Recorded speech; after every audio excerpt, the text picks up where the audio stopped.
மாமன்னர் அவர்களுக்கும் விருந்தில் கலந்து கொண்ட பன்னாட்டு ராஜ பிரதிநிதிகளுக்கும் மாமன்னர் சார்பில் என் அன்பு நிறைந்த வணக்கம்.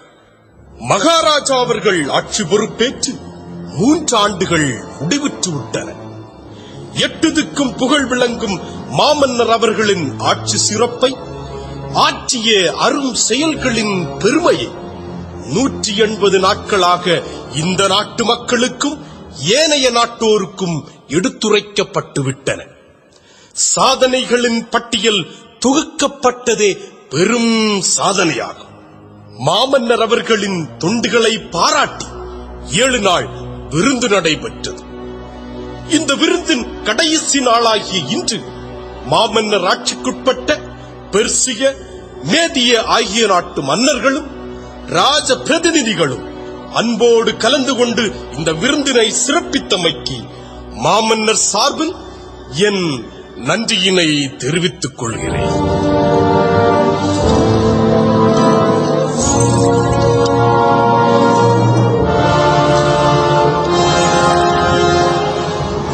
அவையோரே, என் ஆட்சிக்குட்பட்ட மன்னர்களை, அவர்களின் பிரதிநிதிகளை என் கட்டளை கிணங்கி 7 நாள் விருந்தில் கலந்து கொண்டமைக்கு மிகுந்த மகிழ்ச்சி அடைகிறேன். பார்ப்புகளும் பாபிலோனின் சக்கரவர்த்தி இந்த அகாஸ்வேரு தன் வாழ்வில் இதுவரை அடைந்திடா பெருமகிழ்ச்சியை இன்று அடைந்திருக்கின்றான். சுவையான விருந்துண்ட உங்களுக்கு சுகமூட்டும் இன்னொரு விருந்து தர ஏற்பாடு செய்யப்பட்டிருக்கிறது. யார் அங்கே? வஸ்தியை வரச்சொல், உடனே வரச்சொல். நில்லங்கே. மகாராஜா, மகாராணியர். அமைச்சரே, சொல்லத்த எங்கும் செய்திதான் என்ன? பணியாளனை தடுத்ததன் காரணம் என்ன? அவையில் அறிவிக்க முடியாத செய்தி அது. எனவே மகாராணியார் இங்கு வரமாட்டேன் என்றும் இந்த நிகழ்ச்சியில் ஆடப்போவதில்லை என்றும் ஓலை அனுப்பியிருக்கிறார். என் ஆணையை மறுத்தாளா? அவ்வளவு ஆணவமா அவளுக்கு? இந்த அகாஸ்வேருவின் கட்டளையை புறக்கணித்த முட்டாளுக்கு இனியும் இடமில்லை இந்த அரண்மனையில். மகாராஜா, வஸ்தி தங்களின் அடிமை. தங்கள் ஆணைக்கு அடங்கி நடக்க வேண்டியவள். மகாராணி நிலையில் இருக்கும் அவள் தன்னுடைய மறுப்பை, இருமாப்பை தங்களிடமே காட்டிவிட்டாள். அதாவது ஆணினத்தையே அவமானப்படுத்திவிட்டாள். வஸ்தி என் கட்டளையை புறக்கணிக்க காரணம் ராணி என்கிற அகம்பாவம், அந்தஸ்தால் ஏற்பட்ட அகங்காரம். எனவே அவள் அகம்பாவம் அழிக்கப்பட வேண்டும். அமைச்சரே, உடனே என் கட்டளையை நாடெங்கும் அறிவிக்க வேண்டும். கணவனை புறக்கணிக்கும் பெண்களுக்கு கடும் தண்டனை அளிக்கப்படும் என்று ஆணை. மாமன்னா, இந்த கட்டளை பாபிலோனுக்கு மட்டுமல்ல, தங்களின் ஆளுகைக்கு உட்பட்ட 127 நாடுகளுக்கும் அறிவிக்கப்பட வேண்டும் என்பது எனது வேண்டுகோள். பெர்சிய நாட்டு தளபதி மெமுக்கான் அவர்களின் வேண்டுகோள் ஏற்கப்பட்டு விட்டது. அமைச்சரே, நமது ஆணை இன்றே எங்கும் பரவ துரித ஏற்பாடுகளை செய்யுங்கள். ஆணை உடனே செயல்படுத்துகிறேன்.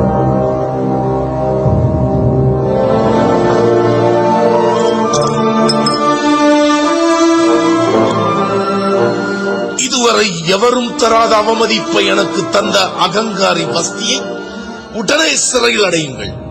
நாளை காலை அவள் செயலுக்கேற்ற தண்டனை என்ன என்று முடிவு செய்யப்படும். அவை களையலாம்.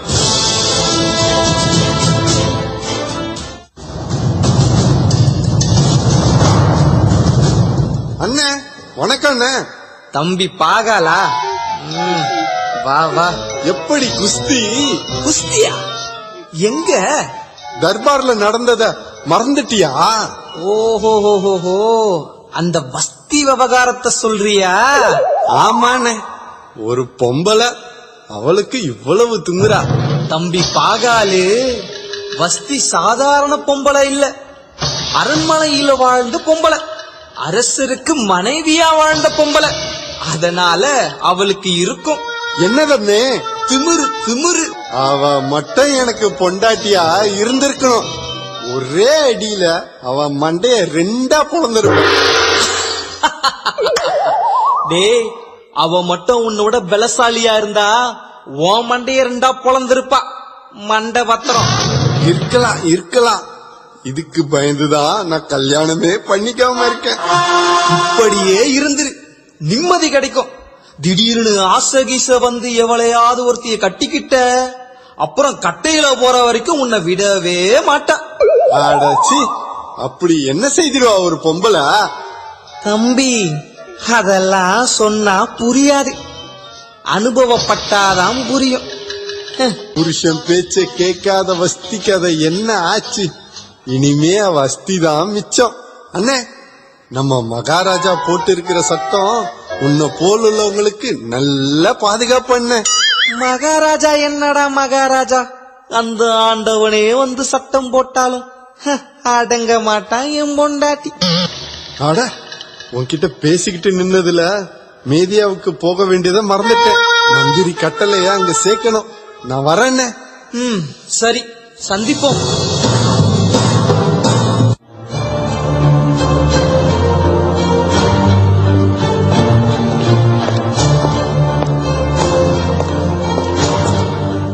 மாமன்னர் வாழ்க. வாருங்கள் அமைச்சரே. பேரரசே, தங்களின் வாட்டம் கண்டு வேதனைப்படுகிறேன் நான். ஆனால் நாட்டு மக்களோ தங்களை பட்டத்தரசியுடன் பார்க்க விரும்புகிறார்களே. அமைச்சரே, நான் திருமணம் செய்ய வேண்டும் என்பதை மறைமுகமாக வற்புறுத்துகிறீர்கள். தங்கள் விருப்பத்தை நிறைவேற்றுவது சிரமம் அல்ல எனக்கு. ஆனால் வாழ்க்கை துணையாக வருபவள் வஸ்தியைப் போல் அமைந்துவிட்டால்? தங்களின் அச்சம் நியாயமானதுதான். ஆனால் அது நீங்க ஒரு வழி இருக்கிறது. அதை கூறுங்கள். அன்பு, அடக்கம், பண்பு, ஒழுக்கம் இவை அனைத்தும் அமைந்த ஒருத்தியை அரசியால் தேர்ந்தெடுத்தால் என்ன? எப்படி தேர்ந்தெடுப்பது? பாபிலோன் அதை சார்ந்த அனைத்து நாடுகளிலும் உள்ள கன்னிப் பெண்களையும் இந்த சூசான் அரண்மனைக்கு கொண்டு வர வேண்டுமென நாடெங்கும் அறிவிக்க வேண்டும். அப்புறம் இந்த மடத்தில் உள்ள கன்னியர் இல்லத்திற்கு வருகை தரும் கன்னியர்களை தங்கள் பிரதானியாகிய யோகாயிடம் ஒப்படைக்க வேண்டும். அப்புறம் தங்களுக்கேற்ற பெண்ணை தாங்களே தேர்ந்தெடுக்க வேண்டும். அமைச்சரின் ஆலோசனை வேதனையால் வாடிய எனக்கு தெம்பூட்டும் அரிய மருந்து. அகாஸ்வேரு பரம்பரை ஆள வேண்டும் இந்த பரந்த பாபிலோனை. சூசான் அரண்மனையில் இனி இன்பக்காற்று வீசும். ஆம், இன்பக்காற்றே வீசும்.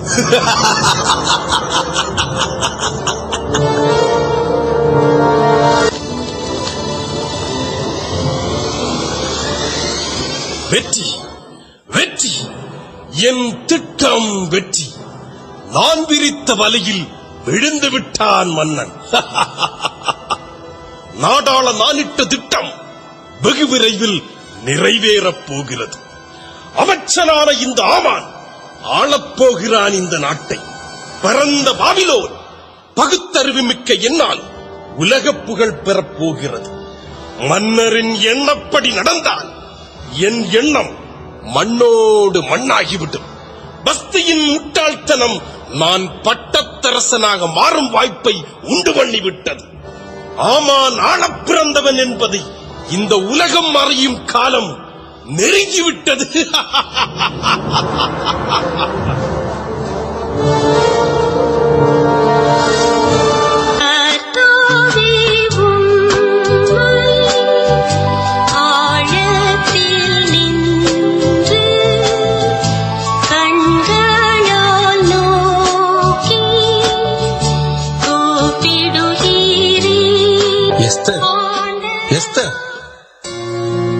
வாருங்கள் தந்தையே. மகளே, நீ இன்னும் புறப்படவில்லையா? எங்கு தந்தையே? அரசு ஆணையை மறந்து விட்டாயா நீ? தந்தையே, நமக்கேன் இந்த பேராசை? மட்டுமல்ல, யூத பெண்கள் கலந்து கொள்ள வேண்டுமா என்ன? இந்த நாட்டில் உள்ள அனைத்து கன்னியர்களும் அழைக்கப்பட்டிருக்கிறார்கள். இதில் இன வேறுபாடு இல்லை. அது மட்டுமல்ல, நாம் யூத இனத்தவர் என்பது நம் இருவரை தவிர வேறு எவருக்கும் தெரியாது. நான் கண்டிப்பாக கலந்து கொள்ள வேண்டுமா? அரசர் ஆணையை மீறுவது குற்றமாகும். நாம் சூசான் அரண்மனைக்கு போகத்தான் வேண்டும். மட்டுமல்ல, நீ போகாவிட்டால் பிறர் சந்தேகம் கொள்வர் நம் மீது. இது நல்லதல்ல நமக்கு. நீங்கள் விரும்புகிறீர்கள் என்றால் நான் புறப்படுகிறேன். யாரங்கே? அடுத்த பெண்ணை அனுப்பு. உத்தரவு.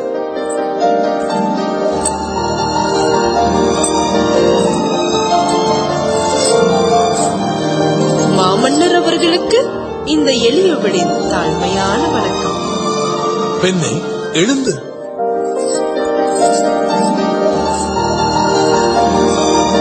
உன் பெயர்? எஸ்தர். எஸ்தர், இதுவரை என்னை சந்தித்த பெண்களில் நீதான் சிறந்த அழகி. பார்ப்போம். மனைவி கணவனுக்கு அடிமையா இல்லை அதிகாரியா? இரண்டும் அல்ல. மனைவி கணவனுக்கு அடங்கியவள், அடங்க வேண்டியவள், அன்பாள். துணிச்சலாக பேசுகிறாய், மெச்சுகிறேன். உன்னை மணப்பவர் எப்படிப்பட்டவராக இருக்க வேண்டும் என்று நீ கருதுகிறாய்? அவர் எனக்கு, நான் அவருக்கு இப்படிப்பட்டவராக இருக்க வேண்டும். எஸ்தர், உன்னையே நான் மகாராணியாக்க விரும்பினால்? தேவனுக்கு சித்தமானால் தங்கள் விருப்பப்படியே நடக்கும். உலகில் நடப்பது எதுவானாலும் அது ஆண்டவரின் விருப்பப்படியே நடக்கும் என்பது என்னுடைய அசைக்க முடியாத நம்பிக்கை. சரி, நீ போகலாம். ஆணை மகாராஜா.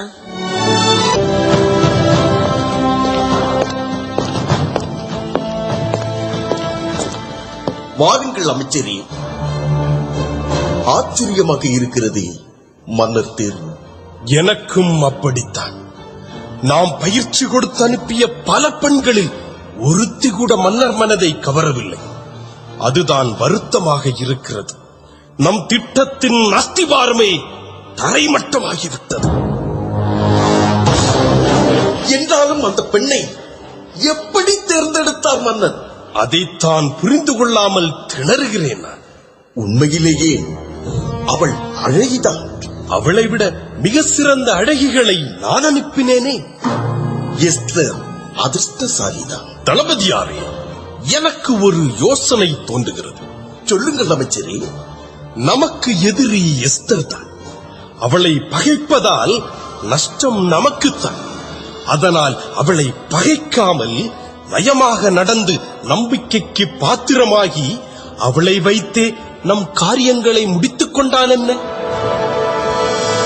அருமையான யோசனை.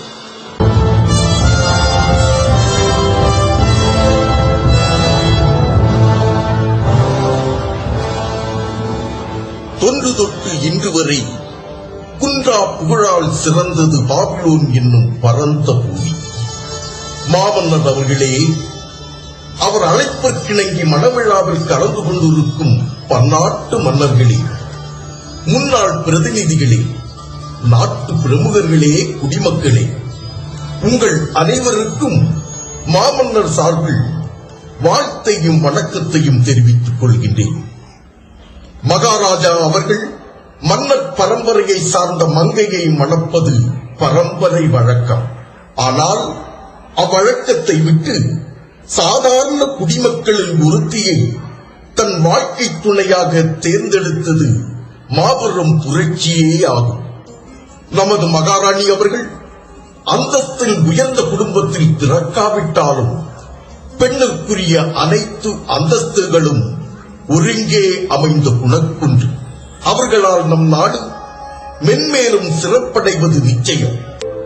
எனக்கேற்ற துணை இங்கிருக்கும் எஸ்தர் தான். எப்படிப்பட்ட பெண் ஒருவனுக்கு, அதுவும் ஓர் மாமன்னனுக்கு அமைய வேண்டுமோ அவ்விதமே அமைந்திருக்கிறாள் எஸ்தர். லட்சக்கணக்கான முத்துக்களில் நான் தெரிந்தெடுத்த முத்து என் ஒரே சொத்து எஸ்தரை. நாட்டு வழக்கப்படி பொற்கிடம் சூட்டி இந்த நாட்டின் மகாராணியாக ஏற்றுக்கொள்ளுகிறேன்.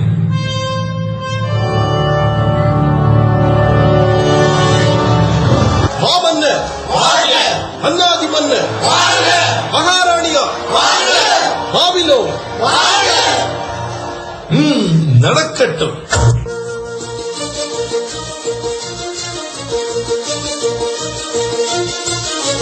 நில் பழுது ஒன்றுமில்லை,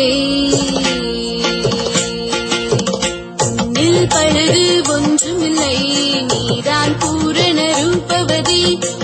நில் பழுது ஒன்றுமில்லை, நீதான் பூரண ரூபவதி. என் இருதயத்தை கவர்ந்து கொண்டவளே,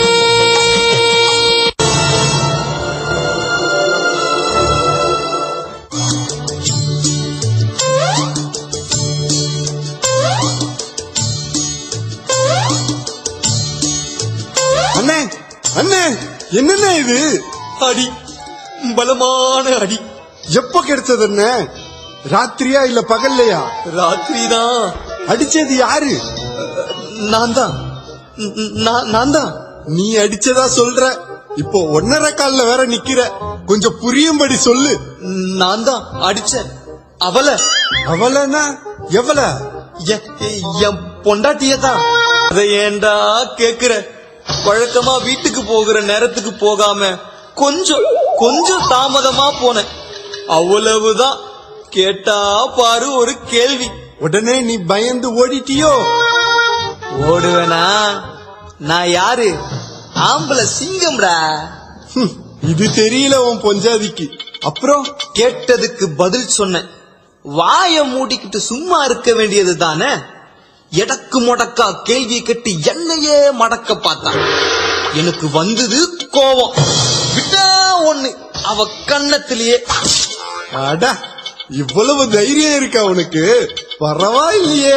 சரி, அந்த அடியில அவ பெட்டி பாம்பாயிருப்பாளே? அதுதான் இல்ல. முறைச்சா, நானும் முறைச்சேன். சீருனா, நானும் சீருனேன். முகத்துல ஒரு குத்து. நீ குடுத்தியா? பலே பலே. இல்ல, அவ குடுத்தா எனக்கு. அடச்சி, பொம்பளை கிட்ட இருந்து அடி வாங்கினியா? கேவலம். இதுல என்னடா கேவலம்? அடிக்கடி வாங்குறது தானே. சரி, அடியோட முடிஞ்சுதா? முடியல. என் கோபம் உச்சன் தலைக்கு ஏறிடுச்சு. எடுத்த உலக்கையா? எதுக்கு? நெல்லு குத்தவா? உன் பல்லு குத்த. அந்த சண்டாளின் மண்டை உடைக்க போட்டேன் ஒண்ணு. அட பாவி, உலக்கையால அடிச்சியா? அவ செத்திருப்பாளே. அவளா சாவாலா? ஓங்கி அடிச்ச உலக்கையால அவ ஒதுங்கிட்டா. அவ்வளவுதான். ஓடி வந்து உலக்கைய வாங்கி வீட்டுக்கு வெளியே எரிஞ்சிட்டாளா? போடு போடுன்னு பொழந்துட்டாயா என்னைய? ஐயோ அம்மா, இன்னா அடி. ஓ, அடி வாங்கினது நீதானா? ஆமா, நான் 1 கொடுத்தா அவ திருப்பி தாரா 3. ஐயோ அம்மா, வலிக்குதே. இப்படியே போனா உன் வாழ்க்கை என்ன ஆகும்? இல்ல என்னத்தான் ஆகும்? அதனால தான் அவளை கை கழுவி விட பாக்குறேன். முடியலையே. முடியலையா? அப்ப அவ கையாலே அடி வாங்கி செத்துப்போ. அதெல்லாம் நடக்காது. உடம்பு தேரட்டும், ஒரு கை பாக்குறேன். இந்த உடம்பு தேரவா போகுது? எதுக்கோ வா, வைத்தியர்கிட்ட போவோம். ஐயோ அடடடடா, வலிக்குதே. பொறுமையா போலாம், இருடா. சி, கத்தாம வா.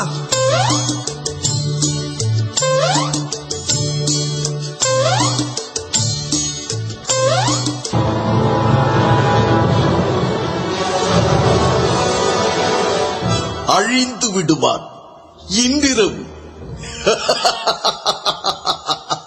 அப்புறம் நானே மன்னன். என்னை எதிர்ப்பவன் அமைச்சன் மட்டும்தான். படைத்தளபதியாக நான் இருக்கும் போது, படைகள் என் சொற்படி செயலாற்றும் போது, அந்த ஆமானால் என்ன செய்ய முடியும்? என்னை எதிர்த்தால் இறப்பான், இணங்கினால் பிழைப்பான். அழகி எஸ்தரின் அடிமையாகிவிட்டான் அரசன். அந்த புறத்தில் சொர்க்கத்தையே காணும் அவன் அங்கேயே நரகத்தையும் காண வேண்டும். அகிலம் போற்றும் ஆட்சி பீடம் என் கையில் இருக்கையாக வேண்டும். நான் ஆழ வேண்டுமானால் மன்னன் மாழ வேண்டும். ஆம், மாழ வேண்டும்.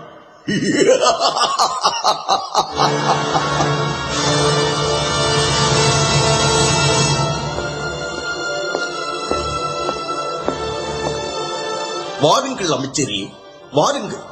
தளபதி அவர்களே, நம் திட்டம் நிறைவேறாது போல் இருக்கிறது. இப்படி சந்தேகம் வர காரணம்? மகாராணியும் மகாராஜாவும் கொண்டிருக்கும் உறவு பிரிக்கிறது போல் தோன்றுகிறது. எனக்கும் அப்படித்தான் தோன்றுகிறது. ஆனால் பிரித்தே ஆக வேண்டும் இருவரையும். தளபதியாரே, மகாராணியின் உறவினர் அந்த கிழவன் மருதகாய் மட்டும்தான். அவனை நம் வலைக்குள் மாட்டிவிட்டால் நம் திட்டம் சுலபமாக முடியும். மொர்தகாய் திமிர் பிடித்தவன், உயர் பதவியில் இருப்பவர்களை மதிக்காதவன். அப்படியா?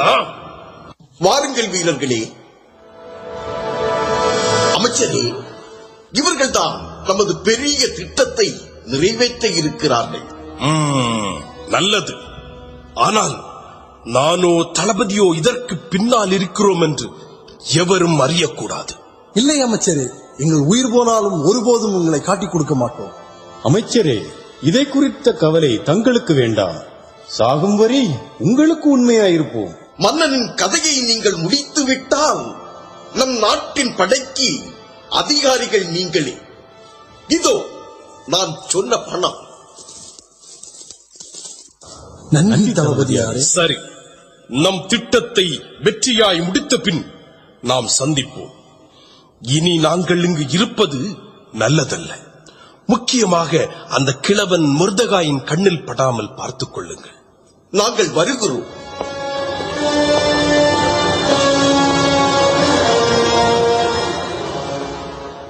இனி தாமதிக்க வேண்டாம். நாளை இரவு மன்னன் கதையை முடிப்போம். மிக சரியான நேரம். நாளை மன்னன் அந்தபுரம் வரும்போது தீர்த்து கட்டுவோம். சரி, வா கிளம்புவோம். மன்னரை கொல்ல சதி திட்டமா? எப்படியாவது எத்தனை சந்தித்து இவனின் திட்டத்தை கூறித்தான் ஆக வேண்டும். கர்த்தரே, மன்னரை இந்த கயவர்கள் கையில் இருந்து தப்புவியும்.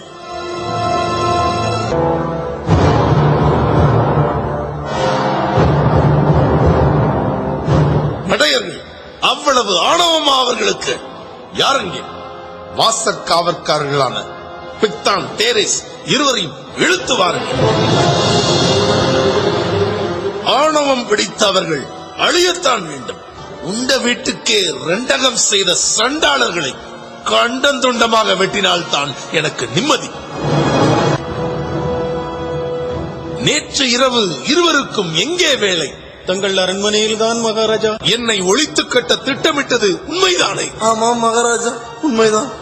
என்னை அழிப்பதினால் சேவகரான நீங்கள் பெரும் பதவியில் அமரவோ அல்லது இந்த நாட்டை ஆளவோ உங்களால் முடியாது.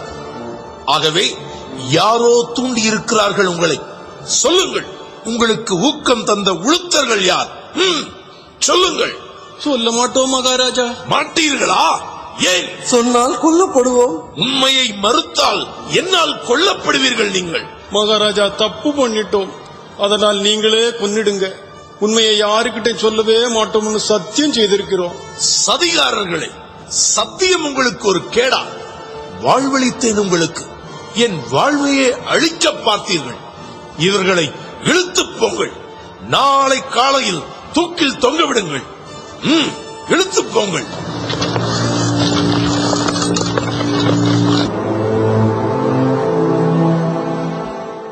இந்த வஞ்சகர்கள் பேசியதை மொர்தகாய் மட்டும் கேட்டிருக்காவிட்டால் என் வாழ்வே முடிந்திருக்கும். மொர்தகாயின் அரிய சேவையை உண்மை குறிப்பேட்டில் பதிவு செய்ய வேண்டும்.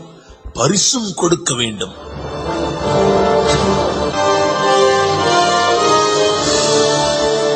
சேவகர்கள் சொன்னது முற்றிலும் உண்மை. என்னை கண்டதும் காலில் விழுந்து வணங்காதவர்களே இல்லை. மகாராஜாவுக்கு இல்லாத மதிப்பு இந்த மந்திரியாருக்கு இருக்கிறது. மக்கள் அனைவரும் என்னையே வணங்குகிறார்கள். என் திட்டப்படி நடந்துவிட்டால் என் வாழ்நாள் முழுவதும் என்னைத்தான் வணங்குவார்கள்.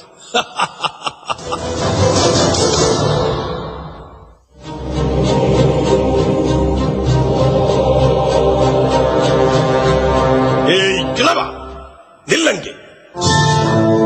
நீ இந்த நாட்டு மக்களில் ஒருவர்தானே? ஆமா. நீ இங்கு வரும் முன் என்ன நடந்தது? சேவகர்கள் உங்களை வணங்கினார்கள். அது ஏன்?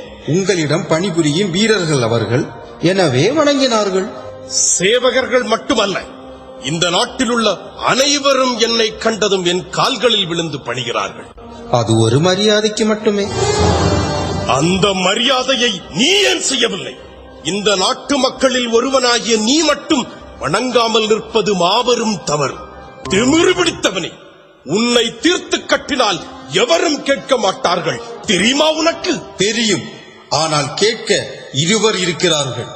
ஒருவர் ஆண்டவர், மற்றொருவர் மகாராணியார். ஓஹோ, மகாராணியர் கேட்பாரோ? மகாராணி என்ன, மகாராஜாவையே கேட்க வைக்கிறேன். மட்டுமல்ல, அவரே உன்னை அழிக்கவும் செய்கிறேன். எப்படியாவது திருப்திப்படுங்கள்.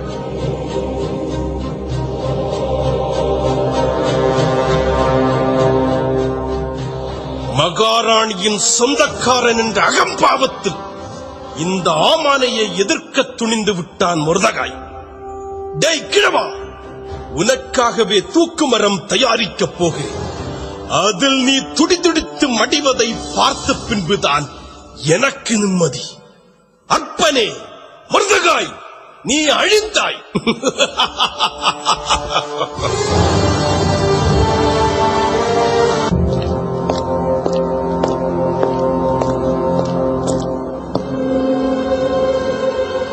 மாமன்னர் அவர்களுக்கு வணக்கம். வாருங்கள் அமைச்சரே. மாமன்னா, சொல்ல தயக்கமாக இருக்கு. சொல்லாவிட்டாலோ என் கடமையிலிருந்து தவறிய குற்றத்திற்கு நான் ஆளாவேன். தங்களின் மகாராணியார் யூத இனத்தை சார்ந்தவர். யூதர்கள் அடிமைகள் நமக்கு. அது முன்பு யூதர்கள் நம்மை எதிர்க்கிறார்கள். காரணம்? மகாராணியார். என்ன மகாராணியார்? ஆமா மகாராஜா. அதாவது மகாராணியார் யூத இனத்தவராய் இருப்பதால் அவர்களின் அன்பும் பரிவும் ஆதரவும் கிடைக்கும் என்பது யூதர்களின் எண்ணம். முதலில் நம் கட்டளைகளுக்கு பணிய மறுக்கிறார்கள். அப்புறம் ஆட்சியை பற்றி அவதூறாக பேசுகிறார்கள். யூத பழக்க வழக்கங்களை பரப்புகிறார்கள். கர்த்தரை கடவுளாக ஏற்றுக்கொள்ளாத மாமன்னர் அகாஸ்வேரு மன்னரே அல்ல. கடவுளின் பிள்ளைகளான நம்மை ஆளும் தகுதி அவருக்கு கிடையாது. குடித்து மதிமயங்கி கிடக்கிறார்.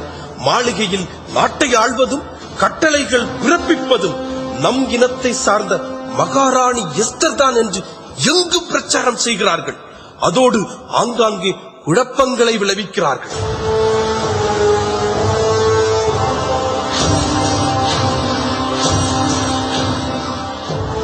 இந்த அளவுக்கு நன்றி கெட்டவர்களாகிவிட்டார்களா அந்த யூதர்கள்? ஆம் மகாராஜா.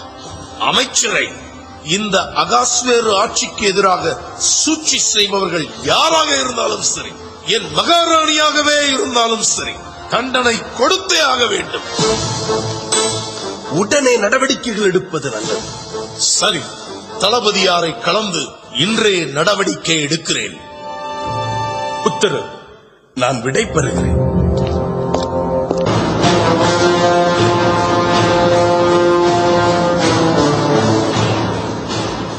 இஸ்ரவேலர்கள் இவ்வளவு இழிகுணம் கொண்டவர்களா? மனிதர்களாக மதித்தேன். என்னையே வீழ்த்த சூழ்ச்சி செய்கிறார்களா? அழிப்பேன் அவர்களை. ஆம், அனைவரையும் அழிப்பேன்.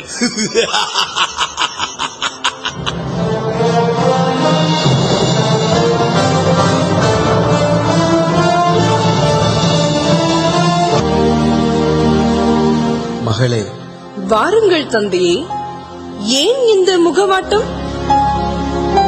என்னம்மா சேவே, அயோக்கிய அமைச்சன் மகாராஜாவின் மனதில் அனல் எழுப்பிவிட்டான்.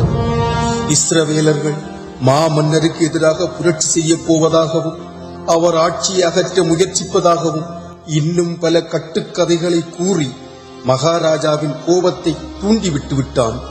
மகளே, நம் இனத்தவர் சாவிலிருந்து தப்ப ஒரே ஒரு வழிதான் இருக்கிறது. என்னது தந்தையே? அந்த வழியே நீதான். நானா?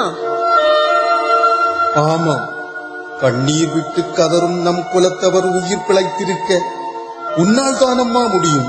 தந்தையே, கட்டளையிட்டிருப்பவர் சக்கரவர்த்தி. அதை என்னால் மாற்ற முடியுமா? முடியும், கண்டிப்பாக முடியும். மாமன்னரே, அதாவது உன் கணவரே, உடனே சந்தித்து இடப்பட்டிருக்கும் சட்டத்தை ரத்து செய்யும்படி சொல். அப்பா, அழைப்பில்லாமல் மாமன்னரை சந்தித்தால் அந்த நபர் யாராக இருந்தாலும் சரி, எப்படிப்பட்டவராக இருந்தாலும் சரி கொல்லப்படுவார்கள். இந்த சட்டத்தை மீற முடியுமா? கடந்த 30 நாட்களாக மாமன்னர் என்னை அழைக்கவில்லை. இந்த நிலையில் நான் மகாராஜாவை சந்திக்க சென்றால் கொலை செய்யப்படுவேனோ என்று அஞ்சுகிறேன்.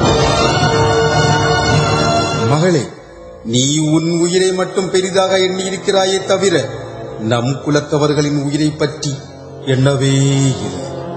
நம் இனத்தவர்கள் அழிந்து போவதைத்தான் பார்க்க விரும்புகிறாயா? நம் குலத்தார் அழிந்தால் உன் நிலை? தன் குலத்தாரை காக்க பயந்த இதயமற்றவள் என்று இந்த உலகம் பழிப்பதைத்தான் நீ விரும்புகிறாயா?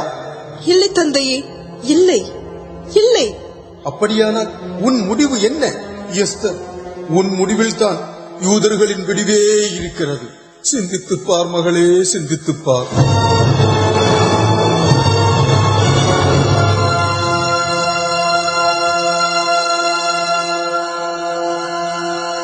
தந்தையே, தாழ்ந்த நிலையில் வாழ்ந்த என்னை உயர்ந்த நிலையில் வைத்தார் கடவுள். அது எதற்கு? இப்போதுதான் உணர்கிறேன். இன்றே மகாராஜாவிடம் போகிறேன். இஸ்ரவேலர்களை காக்க எனக்குண்டான எல்லாவற்றையும், ஏன் இந்த உயிரையும் இழக்க தயார்.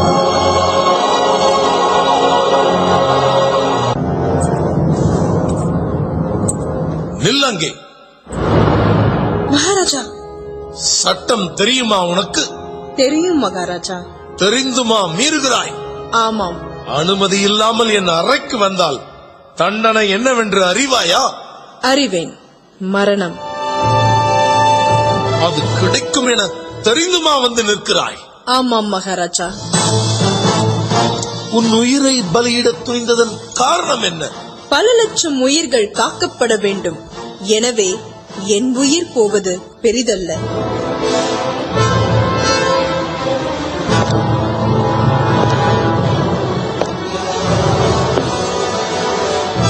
அன்பு, பயந்து விட்டாயா?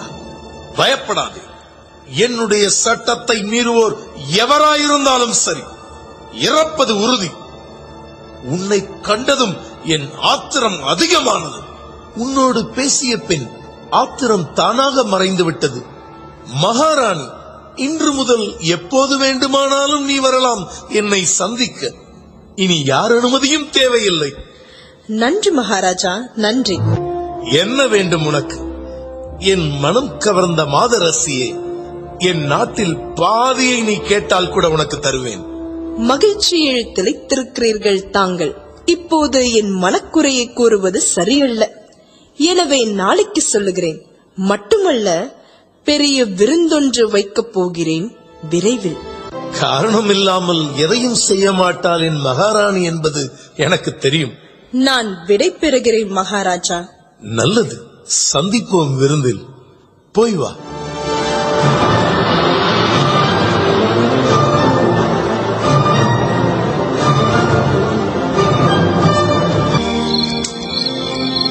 இன்று உறக்கமே வரவில்லை. மனதிலும் அமைதி இல்லை. எதையோ செய்ய தவறவிட்டேன் என்ற எண்ணம் புரியவில்லையே.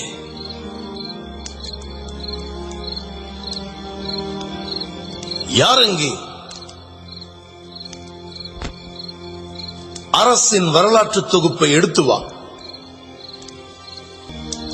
புத்தகத்தில் கடைசியாக எழுதப்பட்டிருக்கும் அத்தியாயத்தை படி.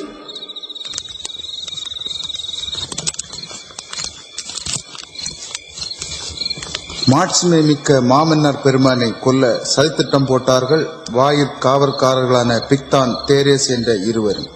அவர்கள் மறைந்திருந்து பேசியதை கேட்ட மிர்தேகா என்பவர் மகாராணி அவர்களுக்கு அறிவித்தார். மகாராணி அவர்கள் மாமன்னர் பெருமானுக்கு அறிவித்தார். தக்க தருணத்தில் வஞ்சகர்களின் சூழ்ச்சி கண்டுபிடிக்கப்பட்டது. குற்றவாளிகள் தங்கள் குற்றங்களை ஒப்புக்கொண்டார்கள். தூக்கு தண்டனை கொடுக்கப்பட்டது. மாமன்னர் அவர்களின் உயிரை காப்பாற்றிய மிர்தேகாவுக்கு தக்க சன்மானம் கொடுக்கப்படவில்லை. போதும். அந்த மிருதகாய்க்கு என்ன சன்மானம் கொடுக்கப்பட்டது? அப்படி ஏதும் நடந்ததாக எனக்கு தெரியவில்லை. ஒருவேளை எனக்கு தெரியாமல் அவரை கௌரவப்படுத்தி இருக்கலாம். 3 நாட்களுக்கு முன்புதான் அவரை பார்த்தேன். அதே கோலத்தில் தான் இருந்தார். அப்படியானால் மறந்து விட்டேனானால் என் உயிரை காத்தவருக்கு மதிப்பு கொடுக்க வேண்டியது என் கடமை அல்லவா?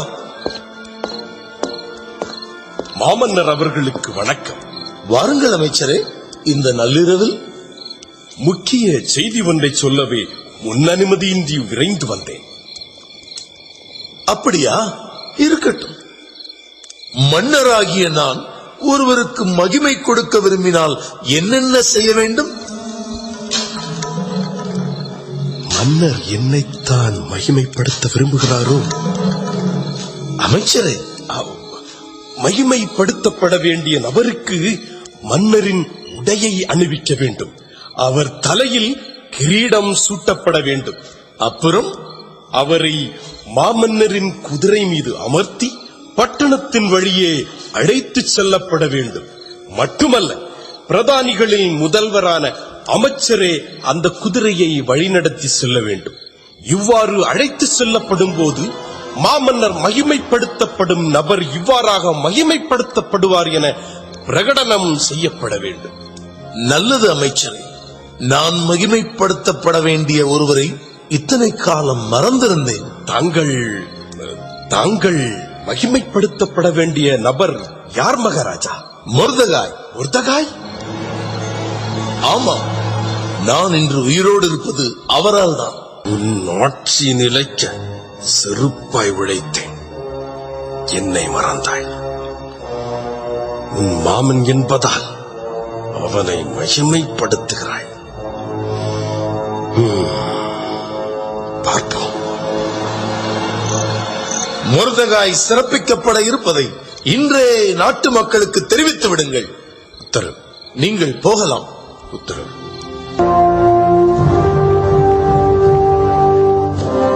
மொர்தகாய் வாழ்க! மொர்தகாய் வாழ்க! ஏன் இப்படி கத்துற? நான் மட்டுமா கத்துறேன்? வேற யாரு கத்துறது? பட்டணத்தின் வீதிகள் வழியே அவர் போனப்போ கூடி நின்ன எல்லாரும் இப்படிதான் கத்துனாங்க. ஆஹா, எவ்வளவு அழகான காட்சியா இருந்திருக்கும். பார்க்க கொடுத்து வைக்கலையே. ஆமா, பெரிய காட்சி தான். அந்த கன்றாவிய ஏன் கேக்குற? எந்த கன்றாவியா? கேளு. அந்த கிழவன் உட்கார்ந்துட்டு போன குதிரைய வழி நடத்திட்டு போனதே நம்ம மந்திரி தான். நம்ம மந்திரியா? ஆமா ஆமா. சரி, நான் வரேன்.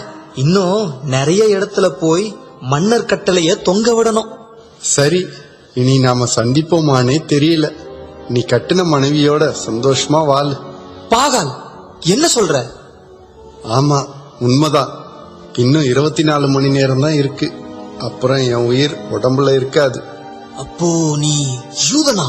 ஆமா, நான் ஒரு யூதன். பாகால், நீ ஒரு யூதன் எனக்கு மட்டும்தானே தெரியும். இப்போ வேற யாருக்கும் தெரிய வேண்டாம். நீ தப்பிச்சுக்கலாம். இல்ல காலேப், என் இன மக்கள் எல்லாரும் சாகும்போது நான் மட்டும் வேண்டாம். பாகால், உன்னை விட்டு பிரிய என் மனசு இடம் கொடுக்கல. எது நடந்தாலும் கடவுள் சித்தம் போல் நடக்கட்டும். இன்று இரவு மகாராணி மன்னருக்கு விருந்து கொடுக்க போகிறாங்களாமே. அதனால எங்களுக்கு என்ன லாபம்? அவங்க மகாராணி, இதிலிருந்து தப்பிச்சுக்கலாம். சரி, நீ உன் கடமையை செய். போயிட்டு வரேன்னு சொல்ல முடியாது. நான் போறேன்னு.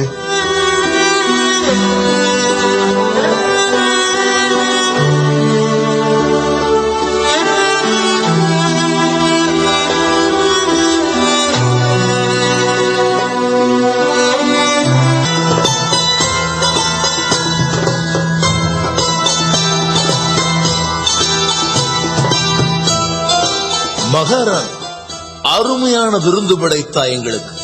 மகிழ்ச்சி, மிக்க மகிழ்ச்சி. நன்றி. இப்போது சொல், உனக்கு என்ன வேண்டும்? உன் குறை என்ன? முன்பு சொன்னது போல் என் நாட்டில் பாதியை கூட நீ கேட்டால் தர ஆயத்தமாயிருக்கிறேன். மகாராஜா, எந்த செல்வங்களும் வேண்டாம் எனக்கு.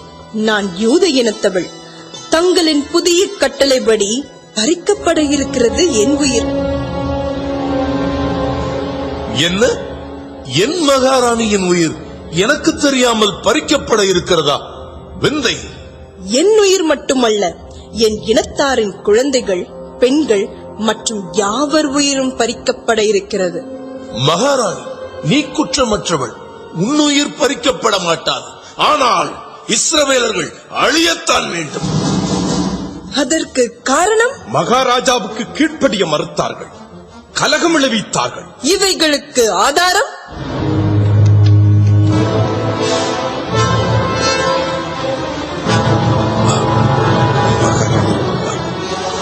ஆதாரம் இவை.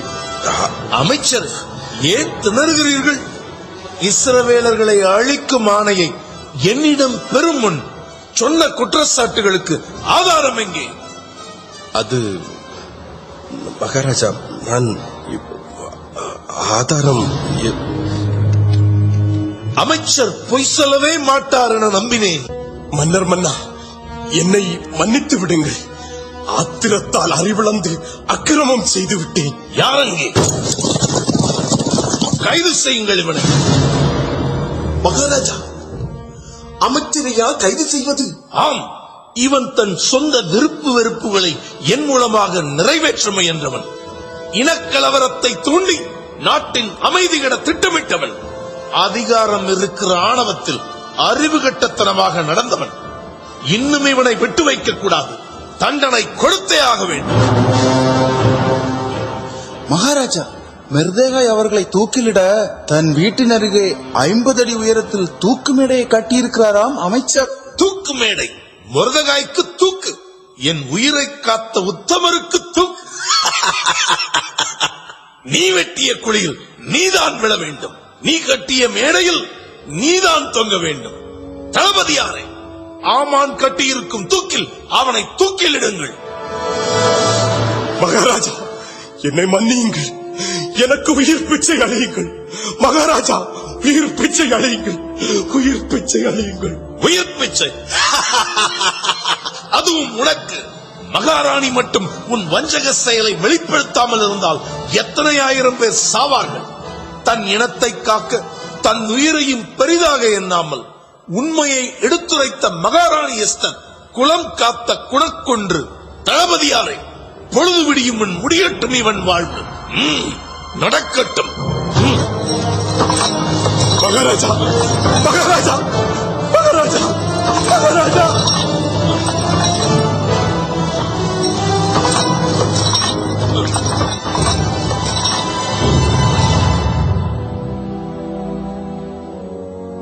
மகாராஜா, எங்கள் குலம் காத்தீர்கள், நன்றி. மகிழ்ச்சி மகாராணி, மகிழ்ச்சி.